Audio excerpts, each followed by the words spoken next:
스피킹을 하기 위해서는요, 리스닝을 잘 해야 합니다. 사람은 듣는 만큼 말할 수가 있습니다. 그런데 왜 침묵의 소리일까요?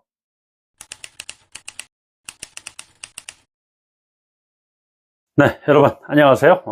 제가 말을 하는 데 있어서 아리스토텔레스의 3대 요소, 로고스, 파토스, 에토스에 대해서도 언급을 하지 않았습니까? 그런데 곰곰이 생각해 보니까요, 프랙티컬한 부분으로 좀 한번 진일보해 보겠다 이런 말씀을 드렸습니다만, 그 전에 한 가지 좀 포인트를 두고 가야 될 부분이 있겠구나 하는 생각이 들었습니다.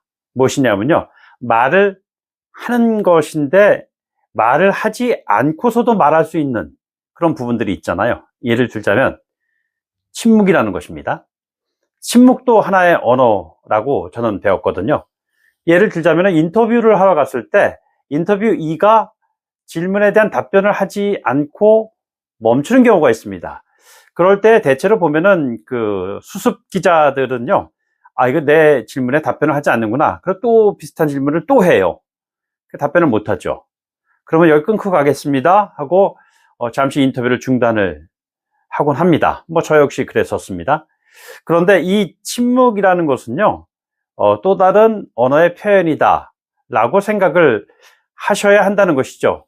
왜냐하면은 말 없는 것이 또 다른 대답일 수가 있는 것이거든요. 사이먼 앤 가펑클의 Sound of Silence라는 그 노래가 있어요. 그 노래 가사 가운데에서 이런 구절이 있습니다. People talking without speaking. 사람들은 말하지 않고 말을 한다는 거예요. People hearing without listening. 사람들은 듣지 않으면서 듣는다는 이야기죠. 앞뒤가 안 맞는 것 같습니다만 단어의 의미를 곰곰이 생각해 보면은 그게 이런 의미겠구나 라고 생각이 듭니다. 방송에서의 말을 하는 것은 토킹이 아니라 스피킹인 것입니다. 스피킹은 말이죠, 어떠한 의도를 가지고 이야기를 하는 것이에요. 그래서 people talking without speaking이라는 얘기는 의미 없는 말을 그냥 하고 있는다는 것이죠. 의미가 있는 말을 해야 하는데 말이죠. 또 다른 측면에서의 듣는 부분에 대한 이야기입니다. people hearing without listening이라는 얘기입니다. 이 hearing이라는 것은 그냥 이렇게 들려오는 대로, 내 귀에 들려오는 대로 듣는 것입니다. 하지만 listening은요, 귀 기울인다는 것이죠. 그래서 귀를 기울여서 듣는다는 것이 대단히 중요합니다. 스피킹을 하기 위해서는요, 리스닝을 잘 해야 합니다. 사람은 듣는 만큼 말할 수가 있습니다. 그런데 왜 침묵의 소리일까요?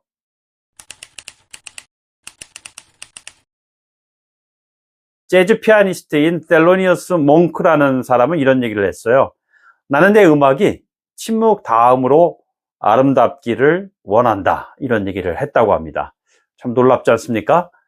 음악을 하는 사람이 연주를 해야 되잖아요. 연주를 함으로 인해서 사람들로 하여금 듣게 만들고, 이거 참 아름다운 음악이네 라고 해야지 맞지 않겠어요? 그런데 본인은 침묵 다음으로 자기의 음악이 아름다웠으면 좋겠다라고 하니, 침묵이 도대체 얼마나 아름다우면 그러는가. 그래서 그 사람의 그 피아노 연주를 들어보면요, 음반을 두드리는 그 소리 나는 사이에 있는 침묵의 공간들 있잖아요. 그것이 얼마나 아름다운 것이구나 라는 것을 느낄 수가 있게 됩니다. 예를 들자면 동양화에 있어서 여백의 미라는 게 있잖아요. 그림을 그리는데 산수화를 쭉 그리는데 그 산수화가 아름다운 것은 그림을 그린 붓의 획에 있는 것이 아니라 그 붓질을 하지 않은 여백에 있다는 것이잖아요. 이것이 바로 여백의 미, 침묵의 소리가 전하는 아름다움이 아닐까, 저는 그렇게 생각을 합니다. 그러니까 이 침묵의 미덕이라는 것을, 왜 우리가 말을 하는 스킬에 있어서 침묵이 왜 이렇게 중요한 것인가 라는 부분에 대한 이야기예요.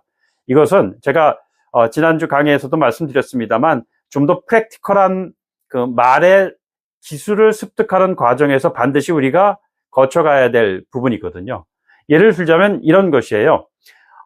리포팅의 원고를 쭉 읽는데 그냥 읽기만 한다고 해서 그 리포트가 제대로 전달이 되느냐? 그렇지 않습니다. 왜냐하면은 중간중간에 끊어줘야 될 때가 있거든요. 침묵도 언어인 겁니다. 침묵도 박자라는 얘기예요. 음악에 있어서 침묵도 박자라는 것은 잠시 이야기를 하다가 멈추는 것도 또 다른 의미를 갖는다는 얘기입니다.